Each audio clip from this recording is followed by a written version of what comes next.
This program. conference will now be recorded. Thank you. Okay.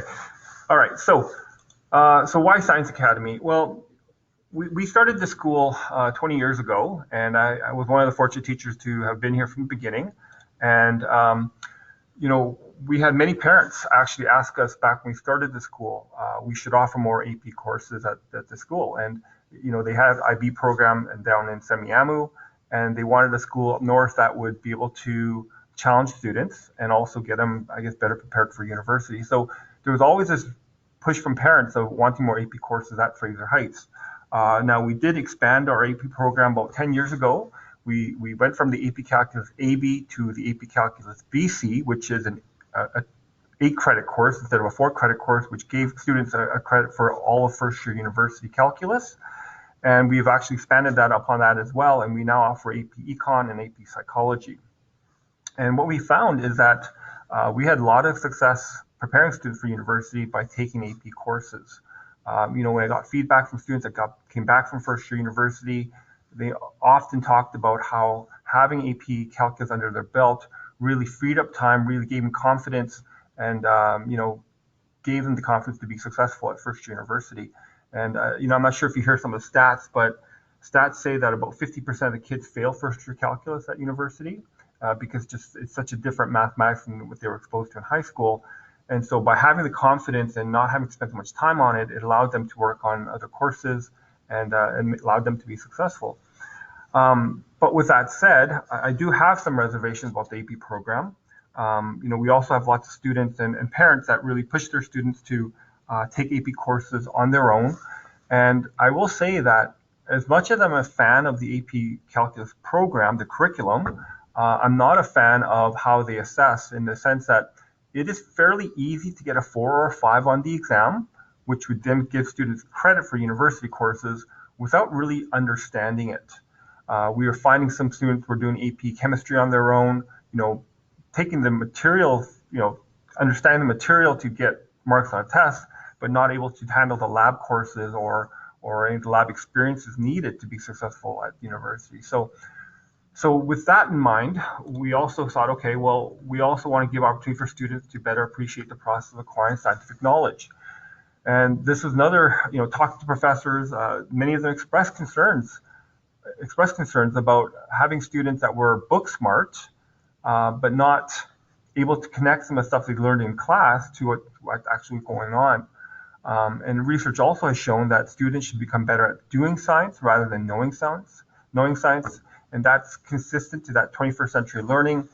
And the core of the current BC curriculum focused on competencies. And you may have heard that word competency all the time, but basically the idea behind that is they don't want students just becoming book smart and having knowledge in their brains. They want them to be able to actually apply and use that knowledge to then do something with it, to solve problems and apply. And the other thing I'll say is that our program is consistent to the Science One program at UBC. You may have heard this program. You have to apply. They take 75 students a year, and it is a select program where they enrich your first year science experience by putting them in a core to 75 and doing a lot of integration between biology, chemistry, physics, calculus. And you know, a lot of our students that have gone to that program have also said that you know, they got a very enriched program. And in talking to a professor at Science One, they have indicated that they have this concern where a lot of kids won't want to join the program because they think it's too hard.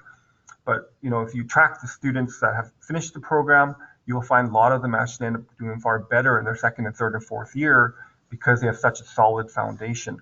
I remember it was about 12 years ago, before Science Academy started. At one point, we sent 8 students to the Science One program one year, and that would be 1/10 of the students there came from our school. And you know, they would talk quite extensively about the enrichment that they got and how much they appreciated the process of learning science so much more because of that program. Now, obviously, we don't send as many students to Science One because of the fact that because our program gives university credit, and the Science One program makes students to not take any credits when they start the program. So in that way, not many students go, but we still do send students to Science One, and they still talk quite extensively about how great that program is. And so a third reason about Science Academy is that we would like to give more opportunity for students to become leaders, the opportunity to enter the top Canadian international universities, and we have done that. Every year we have students going to some of the top schools in the US, as well as throughout Canada. We send many students to Waterloo, Toronto, and probably the most going to UBC. Yeah, like I said, our program does prepare students well for that. And we also feel that, developing their emotional intelligence while maintaining academic excellence, that's another goal for our program. The term emotional intelligence, you may have heard this term. Basically, it's the idea of having students getting to know who they are, really being able to control their emotions so that they're not scared to try something new. They're not afraid of failure, and they know that if they do have some bumps in the road, they have the resilience to pick themselves up and carry forward. And finally, to continue their success beyond the undergraduate degree, both at the graduate and professional degree level. Many of our students do go on to become doctors or started medical school, becoming accredited engineers, and many of our students have gone on to postdoc programs, masters, and PhD programs. And so once again, those are some of the things that we thought was the reason why we started Science Academy. So some of the program details. So this is the 8th year of this program, as we've had 6 graduating classes. As stated, many have gone on to top universities in the US and Canada. So we have now had 2 sets of students finish our program and have actually finished university. And many of them are all throughout the world, working and so forth. Talking to a group of students actually were part of our first graduating class. I believe there are 4 of them actually now down at Seattle working for Microsoft. And so we've had some students work for Google. I believe we had one that ended up working for the Skip the Dishes, I believe, or one of those eating apps. Yeah, so we've had, like I said, it's a lot of success with students going to top schools in the US and in Canada. We will be accepting 45 students for the 2021 intake. Now that number is a loose number. We sometimes don't get to 45. We sometimes get over 45. And I'll talk more about this in terms of what we're looking for students, but that 45 is kind of what our target is. But if we find that we have more than 45 suitable students, or suitable candidates, we will go over that number if need be. Like I said, we had one class that actually was 55.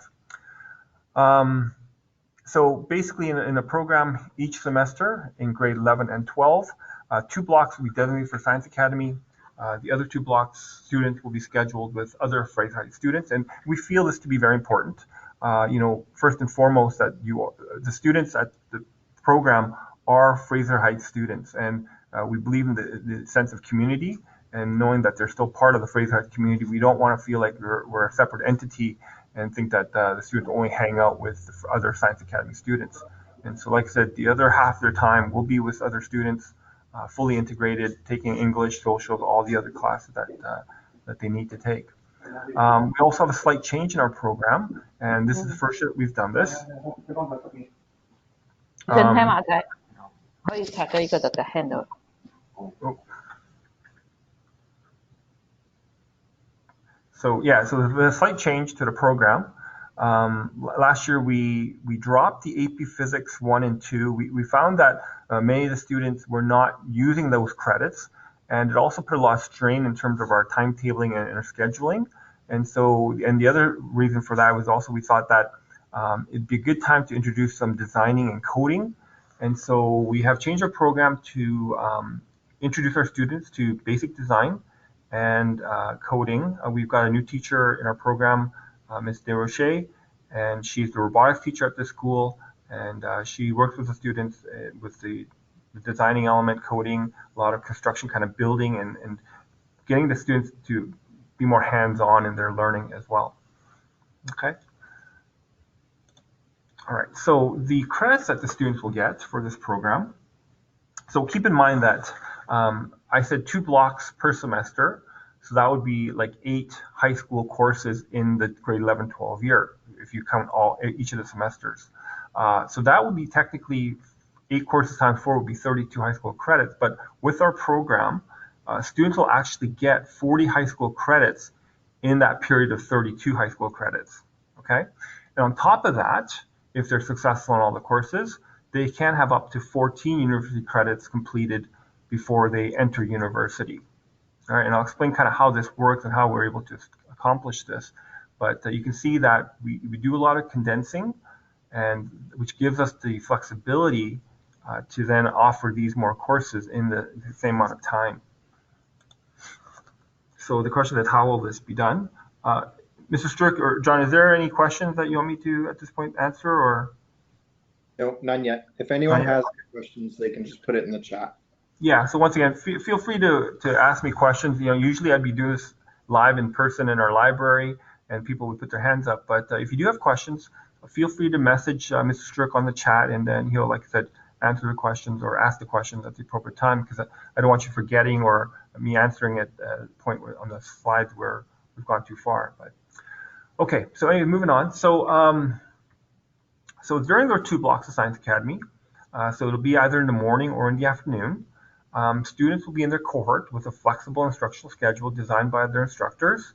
The 2.5 hours each day will be used for lectures, labs, group work, and/or independent studies. Now, with the COVID schedule, going on the quota system, where you have 1 class for all morning or afternoon, actually has not impacted Science Academy, because that's kind of what we had before anyway. We had the students all morning or all afternoon.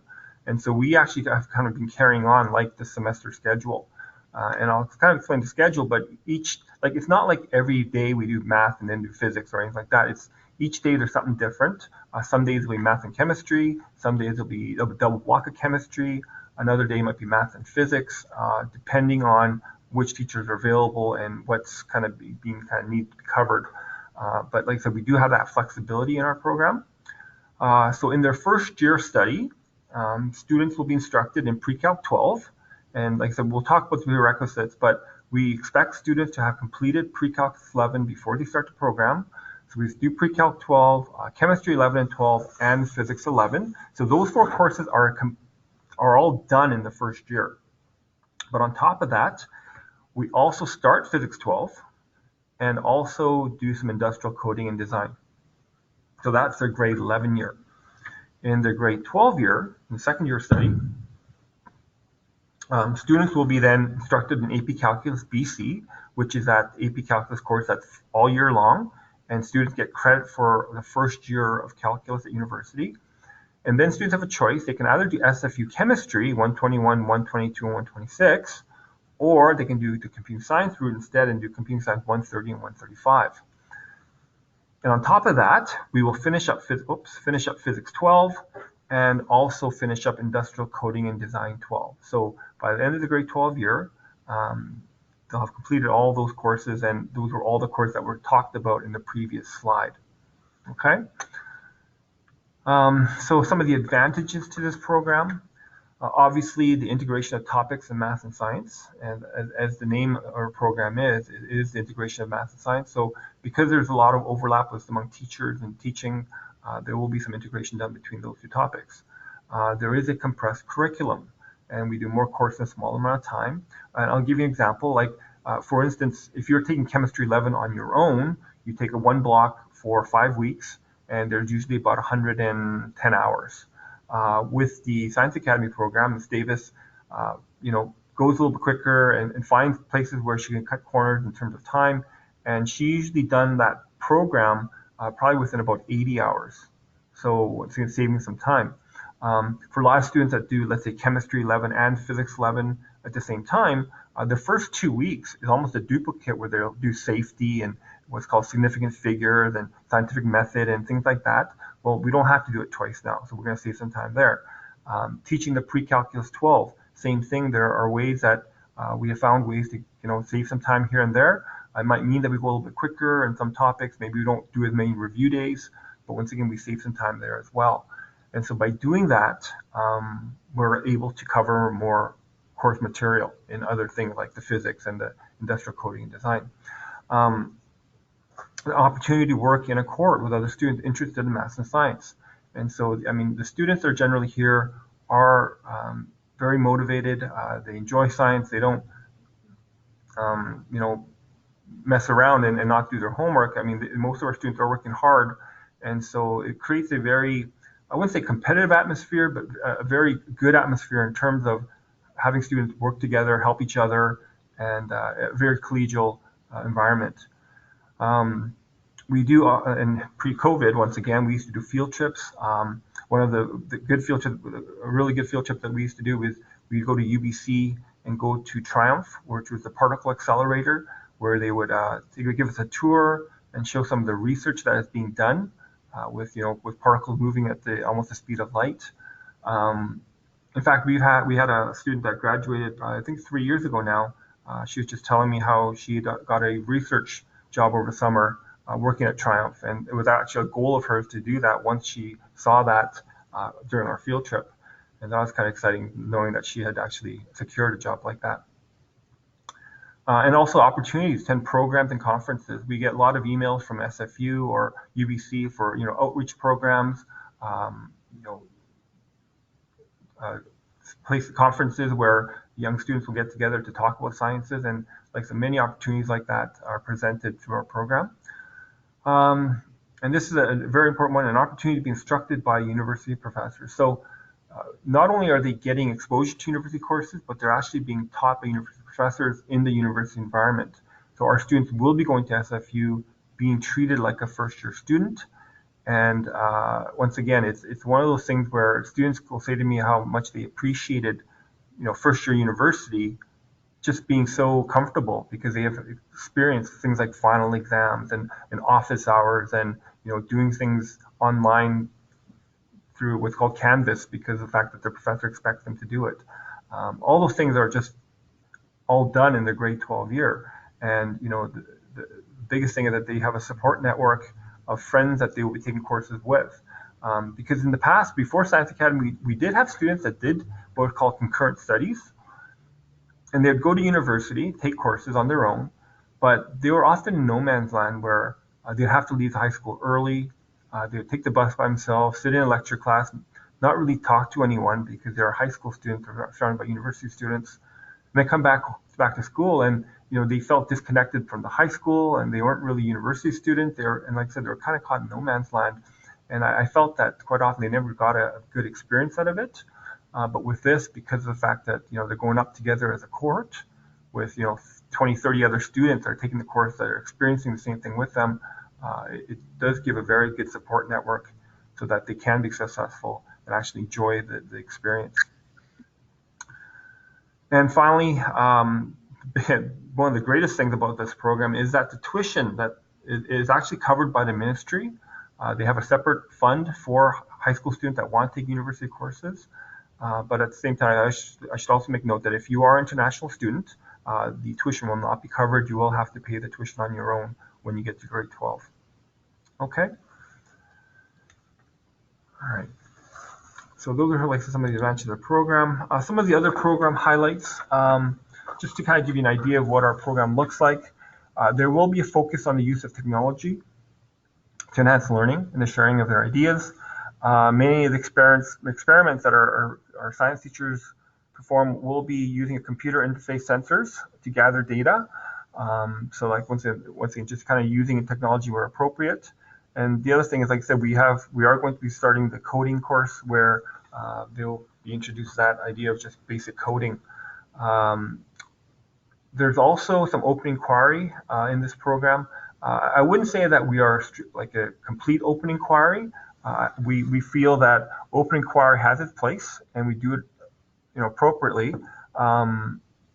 We have what's called projects that the students work on, where students will find topics on their own to work on, and we still do a lot of lecture style teaching, but we also know the importance of having students have them independent ideas, independent thoughts, and so we do some inquiry, but like I said, it is introduced and used appropriately. And finally, the other, like I said earlier, that introduction to design and basic coding. Talking to some of the grade 11 students that are doing it this year, they found it quite interesting. They have started it, One of the students said that they have never taken courses like this in high school, where they're actually building things, working with 3D modeling, using drafting, things that they probably would have never seen, but also very important skills that they would need if they plan to go into engineering or any of the STEAM or STEM fields. And but the biggest thing we found is that one of the things that we ask our students to work on in their grade 12 year is at the end of the year we do a capstone project. And what we found was that the students that had a lot of success with the capstone project had some coding and some design elements to their project. And so by introducing that to all our students, we're actually hoping that many of our students will have a more successful capstone project at the end of the program. All right. James, I'm going to jump in here for a sec. Sure, go ahead. Give you a chance to turn your lights on, maybe. Oh, you can see that? Yeah. So there's a couple questions. There's a question about sort of the prerequisites in terms of kids who are accelerated who have already done pre-calc 12, but I think we can answer when we go through the prereqs. There's another question asking about biology. Not offered in Science Academy, so I speak Sure. Yeah, so I'll talk about that a little bit. Yeah, that is a very often asked question because we do have a lot of students that plan to go into biology or biochem or into medicine. What you find is that when you plan to go into sciences, first year sciences, chemistry is kind of the backbone to all sciences. It doesn't matter what science you major in, chemistry, first year chemistry is a must. But not all students that plan to go into engineering or computing science need biology. And so what we found is that we're trying to keep to the courses that were the ones that are going to be needed for all programs. So the calculus and the chemistry, and even if you plan to do biology, you do need to take some physics courses. So that's the reason why we put physics in there.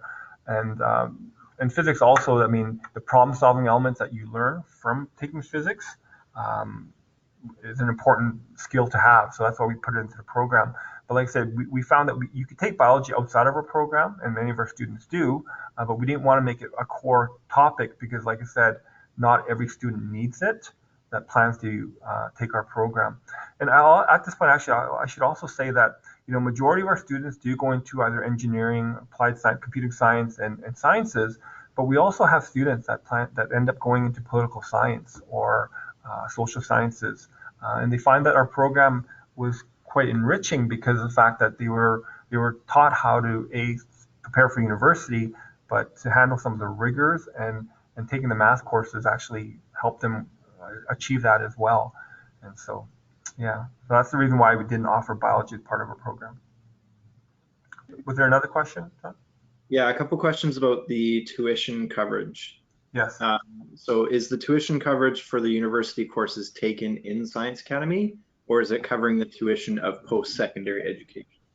Yeah, so the courses that they take in the grade 12 year, the chemistry 120, 121, or 121, 120, 126, those tuitions are covered while they're here, as well as computing science 130 and 135.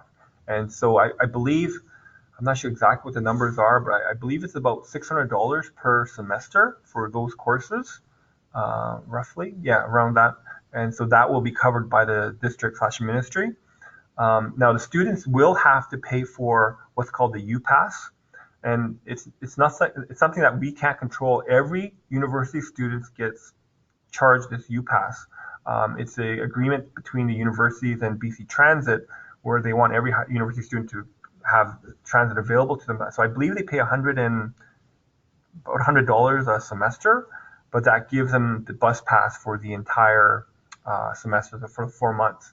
And the nice thing about our school being where it is, if they catch the bus from the corner to our school, they'll actually get up to SFU, the SFU Surrey in about 10 minutes, maybe 12 minutes. And so the students will have to take transit.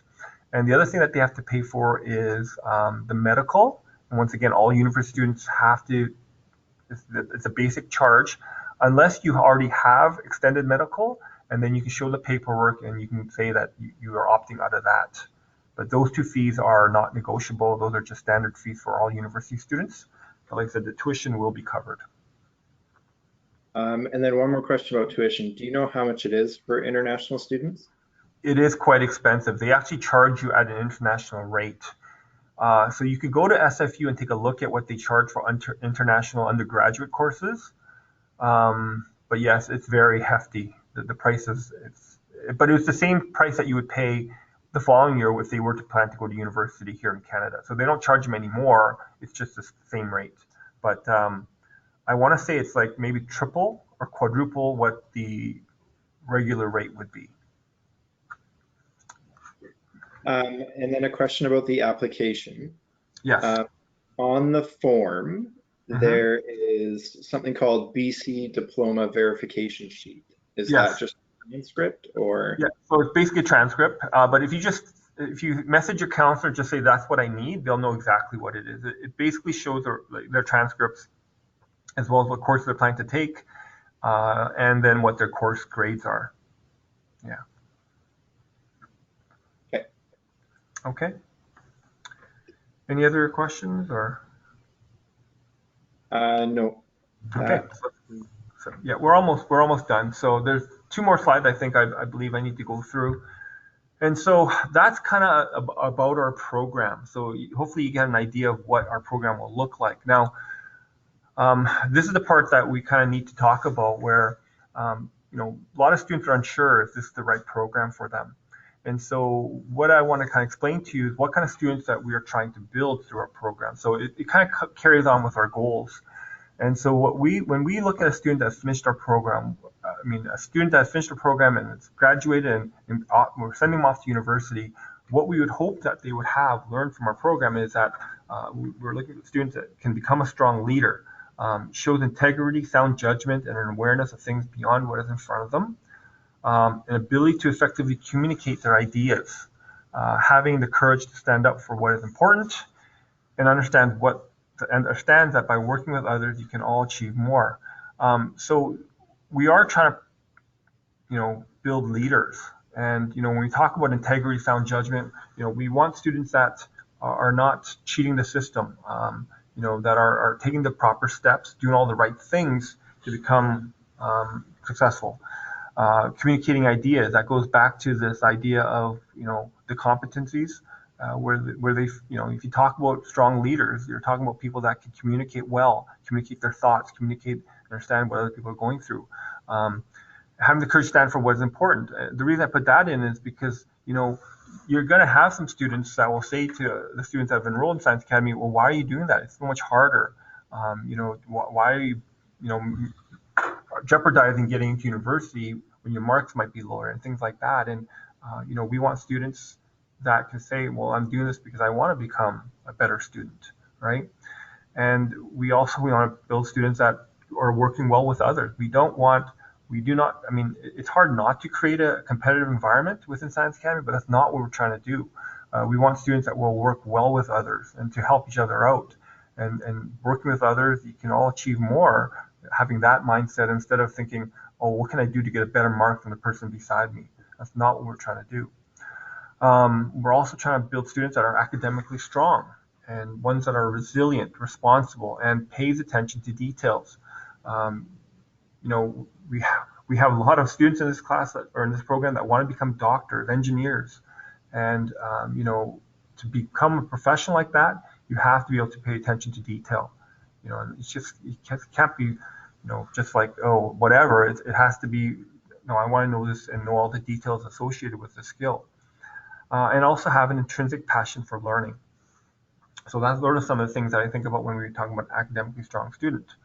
And we also want to build students who are aware of who they are, that knows their strengths and weaknesses, and understands the importance of emotional intelligence and its role in becoming a better leader and a better student.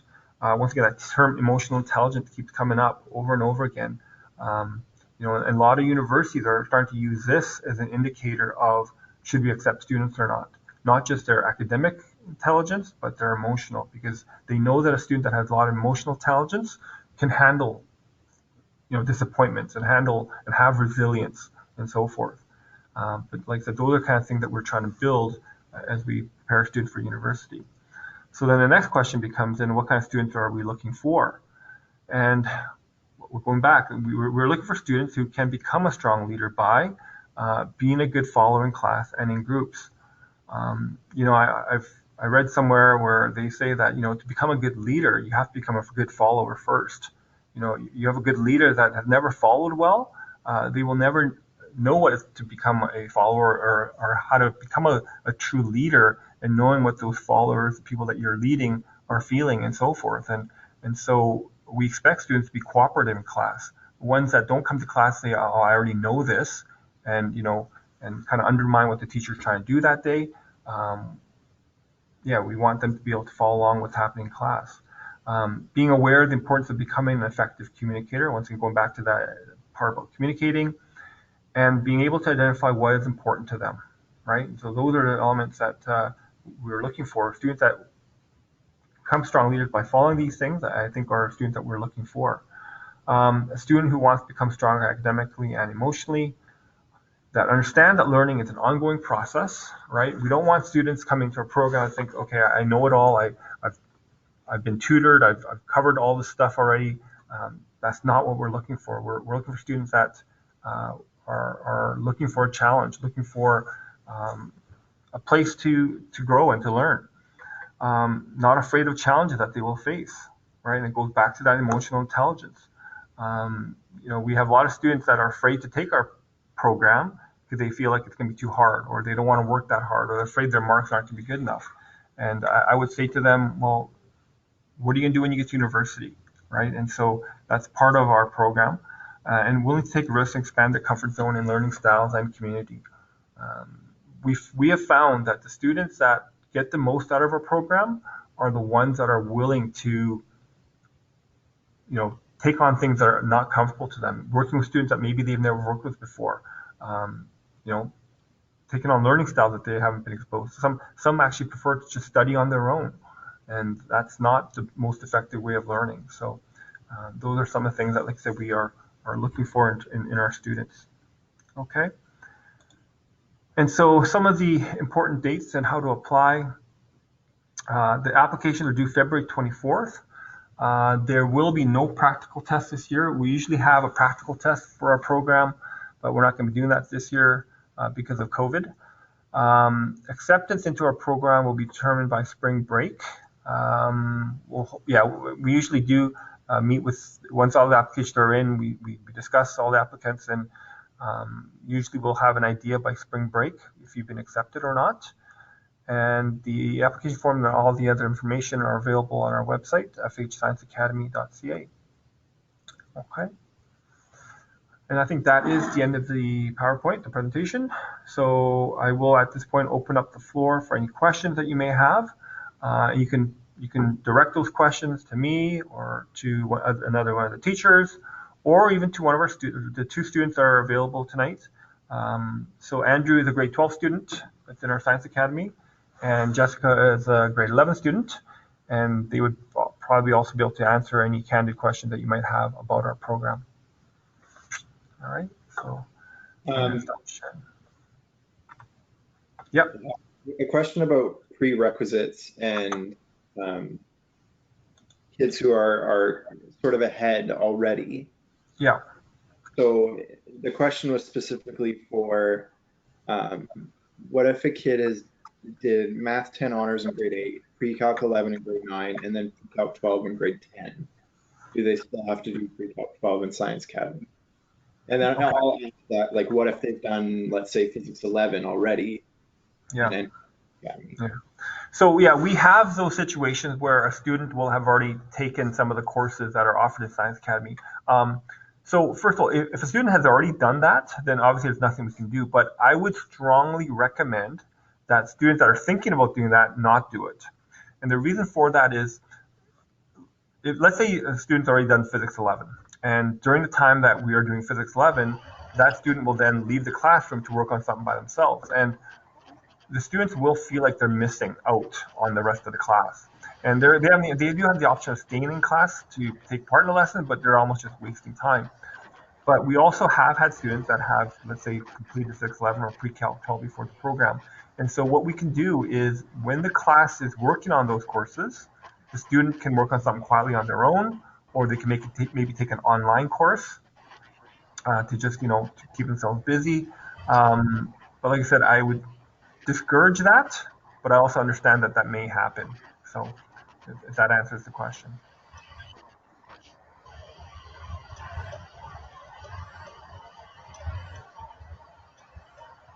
Sorry, can you ask that people mute their mics? Sorry? There's a little bit of interference going on. Oh, yeah.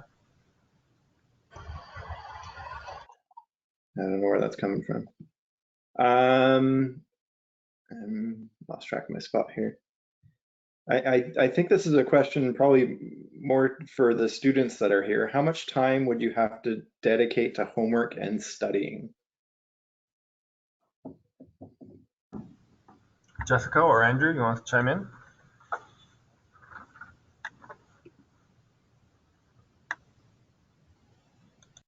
Hi, can everyone see my face? Okay, Andrew, you can go first. Oh, I would say for this year, for grade 12, I spend probably like every day, like I would, whatever, after, sorry.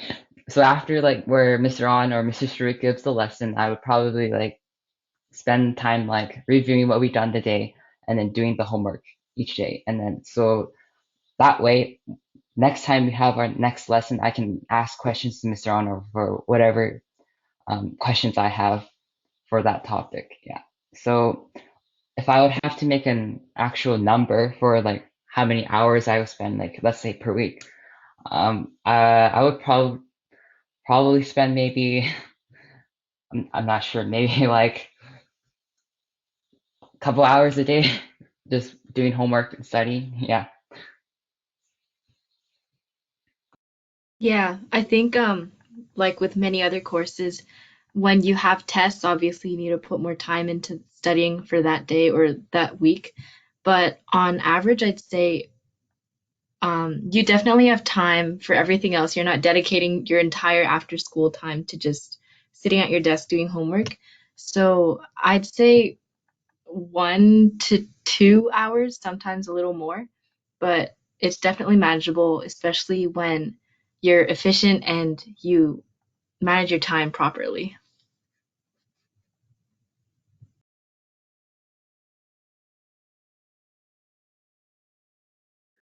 Awesome. Mr. On, how many students apply to Fraser Heights Science Academy? Sorry, was that how many students apply? Yeah, how many usually apply per year? Yeah, so I think last year there was about 45 applicants. We ended up accepting 38 students. And so going back to what I was saying earlier, it's not like we have never got to the point where we have said, okay, we only have room for 45 and we have to reject some good applicants. We try to make it work with the number of applicants that we get. And so we've had a class as small as 30 because that's all we had that year. But one year, like I said, we've had up to 55 students where we had 55 suitable applicants that did all the, all the courses that they were required to do, got the suitable marks. And so we accepted them all. No, sorry, not all of them. That year we probably had about 60 applicants, so about 5 students that did not apply, or so we had to say no to. But it really comes down to, and this is part of what this information night is A, understanding what the program entails, and B, seeing that if this is the right program for you. And if it is, and you are willing to, put the time into it, then we will accept you. Now, in terms of the prerequisites, it's the pre-calculus 11 honors if it's possible. We also understand that at other schools there isn't 11 honors, so if you just take pre-calc 11, that's fine, and the science 10. And generally speaking, we kind of expect you to get about 90% in pre-calculus. We have found that that is a pretty good indication. If you got less than that, we may have to have a chat and just talk and talk it through and see how comfortable you are taking a program that maybe you might have some difficulties with. But we've also accepted students that got 86 in pre-calc 11 for whatever reason, and they end up doing fine in our program. So I hope that answers that question, because I know a lot of people are concerned, like, oh, what if there's so many applicants that don't get in? If you're a suitable candidate, we will accept you and we will adjust our numbers to make it work. Okay. Course selection is due this Friday. Why are applications due on the 24th? No real reason. The course selection is just that, course selections. That really doesn't impact when we run ours. We often did it in February because it was a chance for first semester students that have done pre-calculus 11 already, and then them starting their pre-calculus 11 if they were second semester. I should also let you know that we don't give priority to students that have already completed pre-calc 11. All right. If you're taking pre-calc 11, let's say in the fourth quarter this year, and you apply, we will still look at your application. It might be pending, like we can't fully accept you until we see how you're doing in it, but we'll definitely keep a spot for you. But yeah, there's no real reason why we kept it or had that date. It has nothing to do with the course selection. Is there any way to apply online, or do the applications have to be dropped off at school? Okay, so we prefer dropped off, that way I have the paper version, but if you are more comfortable sending it electronically, that's fine. Just email it to me. You can find my email through our website. But yeah, I mean, it's all PDF, so you can scan it and send it via email. That's fine as well.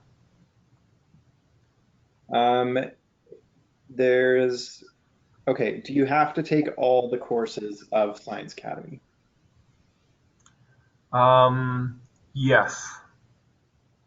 So either you've already taken it, or if you're in a program, we expect you to take it. There's not picking and choosing which part of the program that you can take and choose from. It is a bundled program, and we don't want to create a situation where students are picking and choosing which parts that they'll attend and not. Can I follow up and ask who asked that question? Is there a reason why that question was asked? I'm not quite sure. Yeah, well, maybe that person that did ask the question, if you can kind of clarify why you're asking that question, maybe I can answer it better. I'm going to group those together in my next question. But other than grades, what other kind of things would improve your chance of getting into Science Academy, which we accept mostly everyone? I think this is more of like on the application, it asks for extracurriculars. Yeah. And so what are we looking for there? Yeah, so the reason we put that in is because we are looking for well-rounded students. I'll tell you, our program is not about students that just want to focus on learning more and absorbing more knowledge. We want well-rounded students. And going back to kind of what Jessica was saying about you have time to do other things. We've got students in our program that have been swimmers. We've had students in our program that have become university level volleyball players. We have got, I bet you half the badminton team is from our Science Academy. We have kids that are leaders in Model United Nations, a debate club. We want to have well-rounded students, and we encourage them to continue with those things when they join our program. And so the reason I put that, we put that in part of our application is like I said, we want to know the person that's applying and kind of know what other things they're interested in, because like I said, we don't want just a student that all they do is study and that's all they want to do. We don't think that's healthy, and we don't think that's best for their long-term development. Okay, there's a group of questions here. Okay. Is Science Academy just for kids who want to go into engineering and coding, or is it if you're interested in going into medicine or accounting or dentistry, what would you recommend? Yeah, so as mentioned, we have students that have taken our program and gone on to all sorts of things, business, medical school, political science. One of our students actually from our first graduating class that ended up going to Yale, she ended up going to political science. She took our program because she just wanted to, take the hardest program at her school and challenge herself and work on that side of her brain, is the way she kind of put it. But ultimately, our program is designed to challenge students. And like I said, going back to that emotional intelligence, building emotional intelligence requires students to be challenged and to be pushed. And it doesn't matter what program or what they take at university. I think going through our program will better enrich and better prepare them for whatever they will take when they go to university. So yeah, we've like I said, we've accepted students for all sorts. Now, if you're wondering why we've put that coding into the part of our program, you're going to find that even science students that plan to go to medical school, you need to know some basic coding. I had a long conversation with one of our graduates from 3 years ago that went to biochem. She planned to become a doctor, and she said to me that she wished she had learned some coding because in some of the lab courses that she's taking, some of the instruments that she's required to use require some basic coding. So that was a real challenge for her, and she said that she wished she was just at least exposed to it. And that's all we're doing with that industrial coding. We're not saying that every student in our program has to become an engineer or a computer scientist. It's just, once again, just changing with the times and making our program a little bit more diversified, I guess, for lack of a better word, so that students are better prepared. Yeah. Will I have enough time to have a job and get money while I'm in Science Academy? Yeah, if you talk to some of the grade 12 students, I think some of them are working part-time. But I also, it's one of the things that we try to really promote in our program is also studying habits and becoming a better, efficient, or more efficient student. And if you are efficient, and part of being efficient is learning more in class during class time. And if you do that, then yeah, I think you can handle a part-time job. Or like I said, we want students to be involved in other things. So, like I said, we've had competitive swimmers, we've had competitive athletes in our program, and they found time to balance both, and they usually end up doing really well in both things too. Being that we do SFU courses in grade 12, do students get access to SFU resources like the library?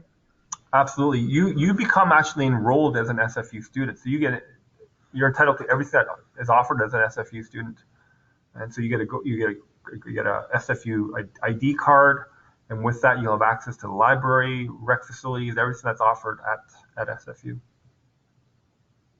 Yeah. Am I right, Andrew? Is that true? Yeah, for one of my courses for BC First Nations, we were doing like a project where we had to do some research, and the research I had for the high school level wasn't enough for me, so I just went on the SFU website and I was able to use some of the resources they had, and it helped me a lot. Oh, that's awesome. There's a question about course selection on Friday. Yep. So how this program will impact the course selection? Okay, so one of the things that Ms. Fitz should have mentioned during the assembly or the team call was that if you are planning to apply for Science Academy, select the Science Academy courses as if you've been already accepted. It just makes it easier in terms of timetabling.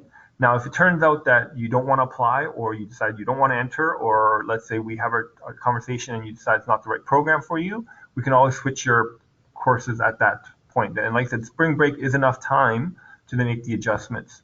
So like I said, for all those students that are thinking about joining or even thinking about applying, just pick your course selection with Science Academy in it. And for whatever reason we decide that you don't want to do it, we could then make that change. Is it possible, if you were a grade 10 level student and Yep. you have all the prereqs for Science Academy, are you able to apply? Yeah, so that's, in the past, we've always said no, but that is something that I would consider. But if you are considering doing that, it would be because you're planning to leave high school early. I don't see any benefit for you to do our program if you're going to grade 10, 11, and then also staying another year after that. It would make more sense if you're planning to stay for up to grade 12 to do Science Academy in your grade 12 year. A couple of reasons. First of all, being that as I go back to that emotional intelligence, quite often what I find that some students that take a program which they're not emotionally ready to take, they don't get as much as they probably should. In fact, it can be often a detriment, because what happens is that some students have a tough time dealing with the failure, not the failure, but disappointments, and they end up actually picking up some bad habits to compensate for that. And I just don't find it to be a very healthy environment for them.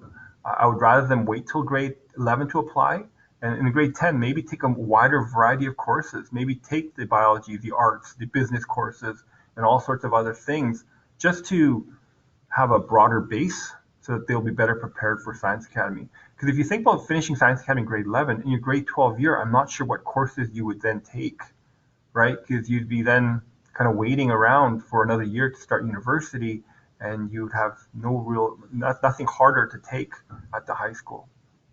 But if, like I said, if you are in grade 10, or sorry, grade 9, going to grade 10, you finish, and you do want to talk to me about that, I will further that discussion. I'm not saying no, but like I said, I would have to have a long discussion with you and your parents before we accept you.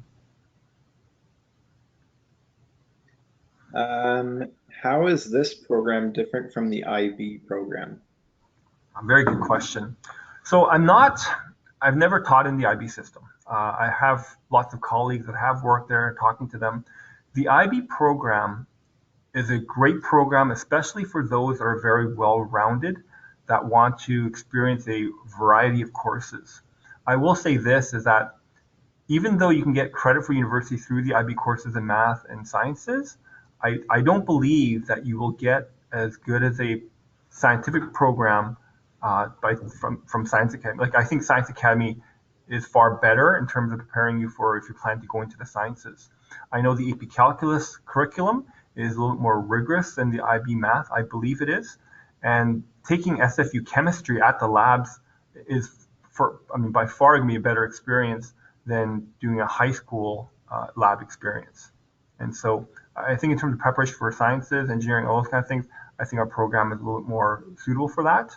But the IB program is, like I said, very good for a well-rounded, they do a lot of courses in social sciences and things like that.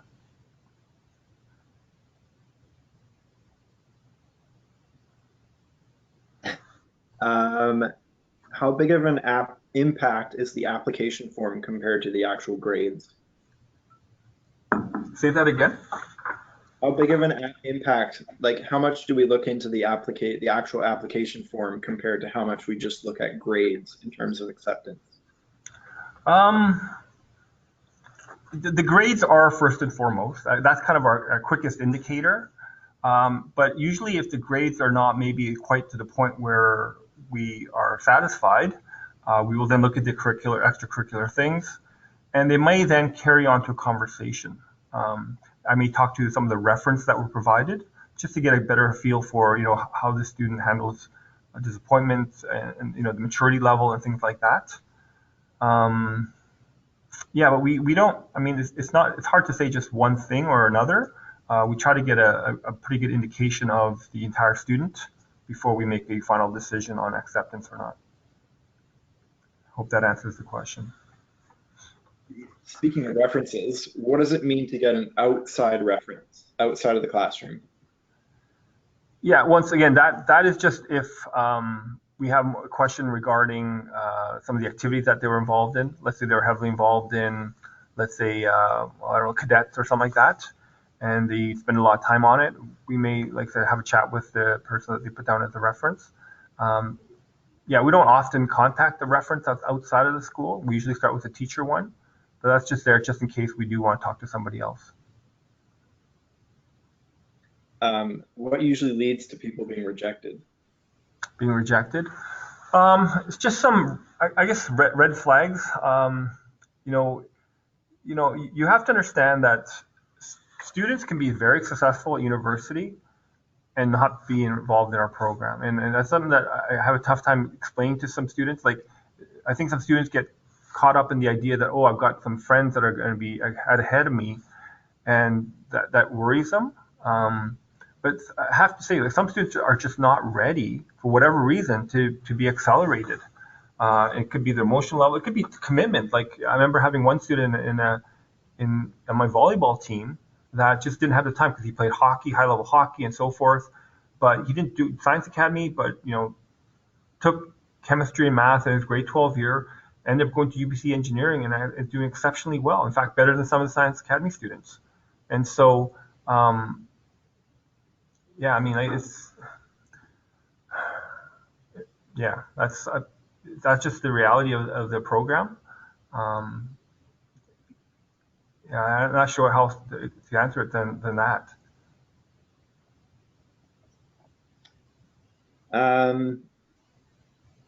Okay, so there's a question about universities' preference between IB and Science Academy. So I'm gonna phrase this a little bit differently. Sure. If a kid with 90% coming out of IB and 90% coming out of Science Academy, Hmm. who's more likely to get into university? I think that's an unfair question. I don't know. I wouldn't be able to answer that for you. I do know this. I will tell you just from my experience. Um, Waterloo has flat out indicated that they track high schools.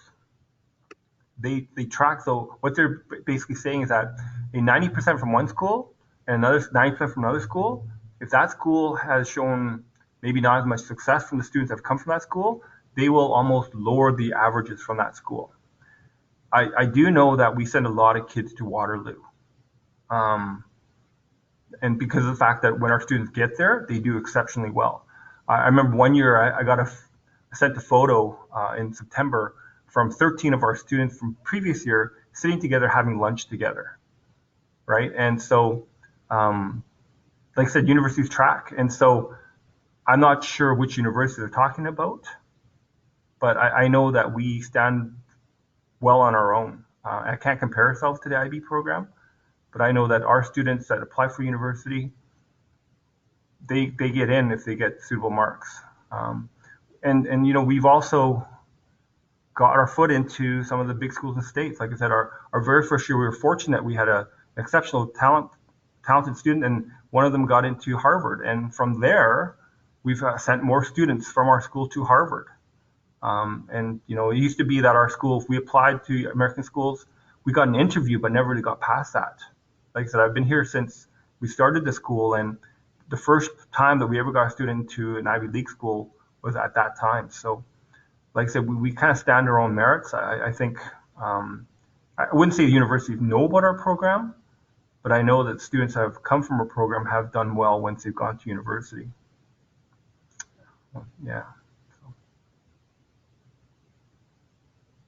I'm just going to add to that. sure. Just being part of Science Academy for the last 3 years, I think it's 3. There have been students who haven't been the top of the class or haven't been as successful as others who have still gone to UBC engineering and been successful in first year. So it's not like you need top grades either. So I think it is pretty reputable. Sorry, I'm just trying to answer a question in the chat as well. Sure.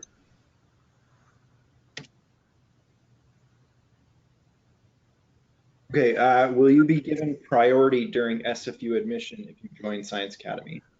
I can't say for sure, but I do know SFU knows about our program. You know, I've had meetings with the Dean of Sciences, and one of the things she asked me was, how do we get more of your students to apply to SFU? Because she quickly learned that most of our students applied to UBC in Toronto and Waterloo.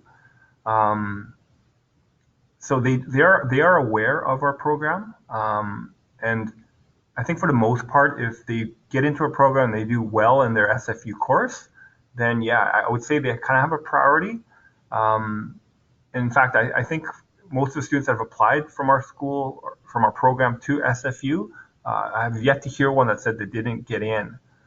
So I can't say for sure that, like, I'm not part of the SFU admissions team, but it does appear that I wouldn't say for sure that they have a priority, but it does appear that they are aware of the students that apply from our program.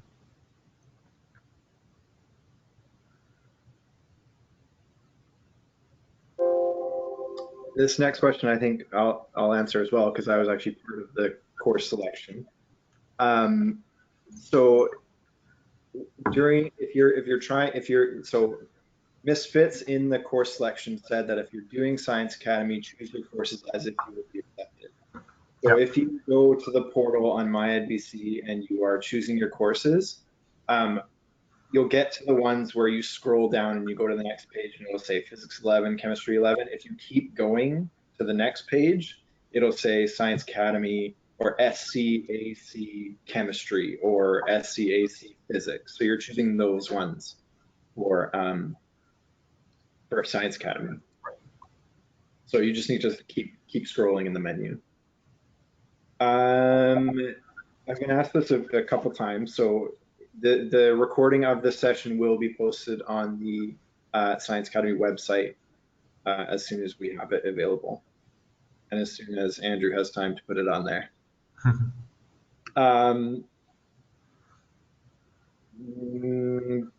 This one's, does the University of Waterloo know about the program? You want to answer that? Say that again, sorry. Does the University of Waterloo know about the program?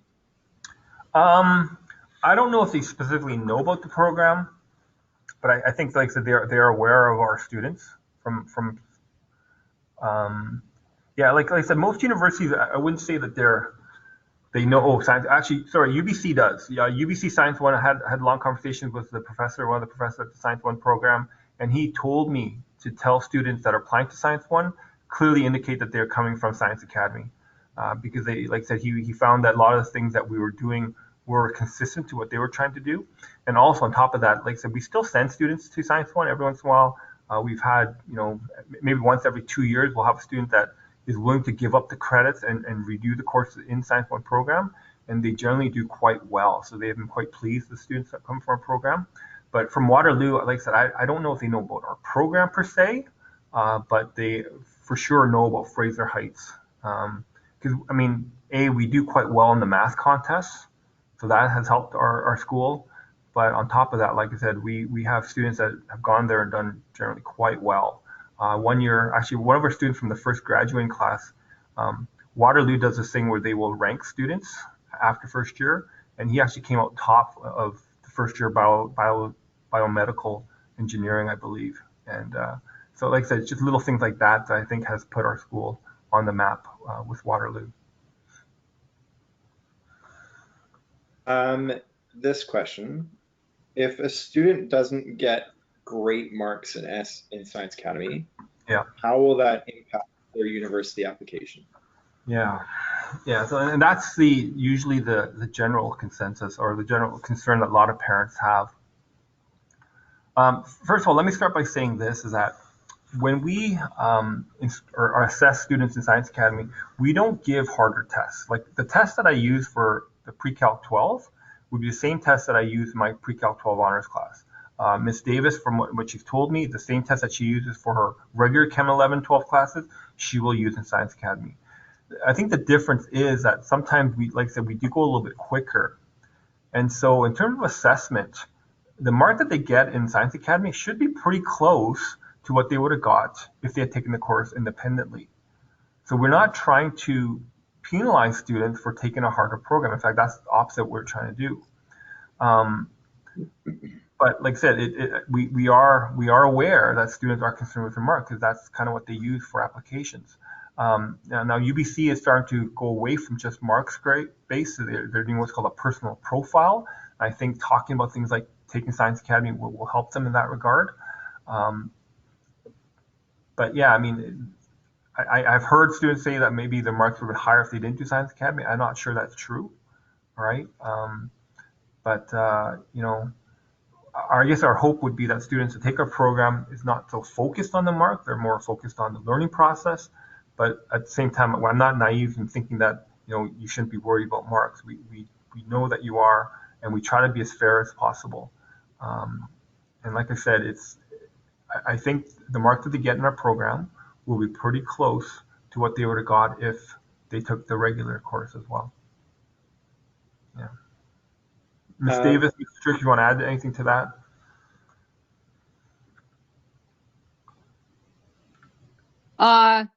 Yes, that I give the same tests for sure.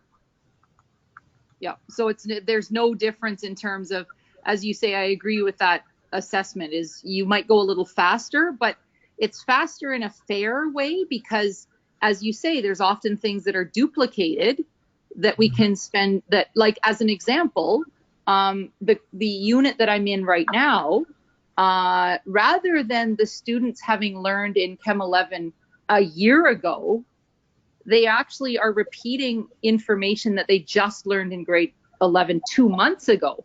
So what I say to the kids is, okay, let's spend some time going through this material that you would have learned in grade 11 2 months ago. We kind of clarify a couple of things, and then I say, rather than let's spend 2 classes reviewing this, I basically say, okay, this is what you need to know very clearly. This is what you need to review. If you are feeling you need a brush up on it, then message me on Teams. I can spend some time with you, or come in at lunch and I can spend some time with you going over it. So, yeah. Awesome. The next question I'm going to ask Jessica to answer. Okay. Jessica, do you see in the chat the question about the coding? Because you've taken the industrial design coding course, so maybe you can answer this. Okay, yeah. So personally, I have taken computer programming before Science Academy, so I took it last year, but I definitely don't see, I mean, not everybody has taken that course, and I don't think it's necessary because computer programming is Python, and I never used Python in that course. I think it's beneficial, but it definitely won't impact your mark in a negative way or impact your learning process. Thanks. My understanding of the industrial design and coding course, it's more so the design process, and the coding isn't necessarily like Jessica said, it's not like Python. It's just more so programming a machine to cut a certain shape. And so it's not any heavy coding or anything, but it's just an intro to the kind of engineering stream.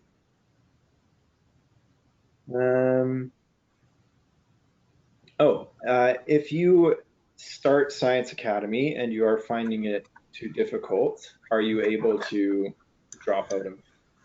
Yes. Yeah. So we've had both instances where some students have started the program, and after one semester they realize they're in over their heads.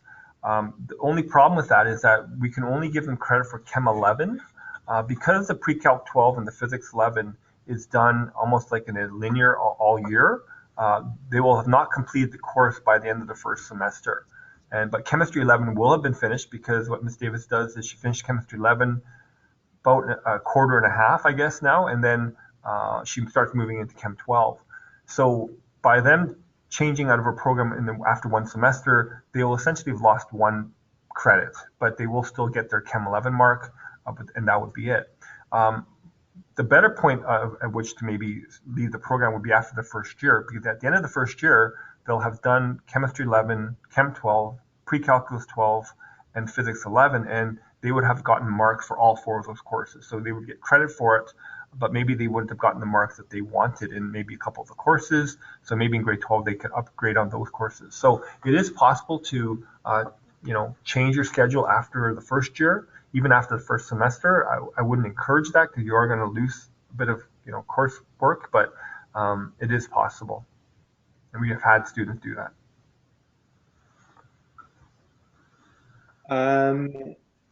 If you take one of the courses that we offer in Science Academy before Science Academy, will you be able to use that time to take another course?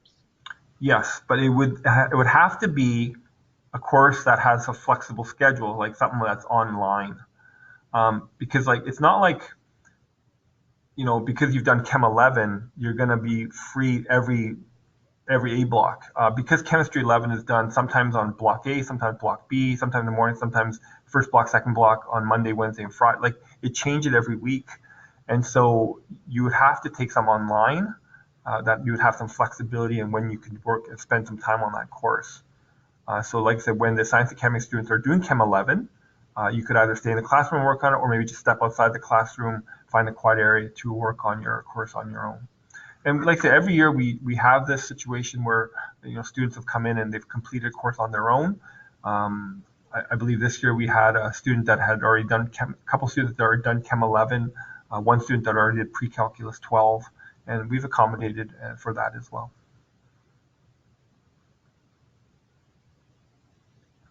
That's all the questions in the chat. Okay. Well, yeah, so if there's no other question, so there's no questions for Andrew and Jessica. Usually there's a lot more questions for students. But if that is it, I guess that's it. Well, okay, let me just say thank you to Andrew and Jessica. Appreciate you guys giving up your Yeah, evening. thanks you guys. That's great. Yeah, thanks so much for doing that. And if you do have any questions or concerns, please feel free to email me. My email is available on our website. All right, and like I said, this has been recorded, so you can go back and watch any of the parts that you may have further questions from. Okay, well, once again, thank you for coming, or thank you for joining us, and we hopefully this was helpful, and yeah, talk to you soon.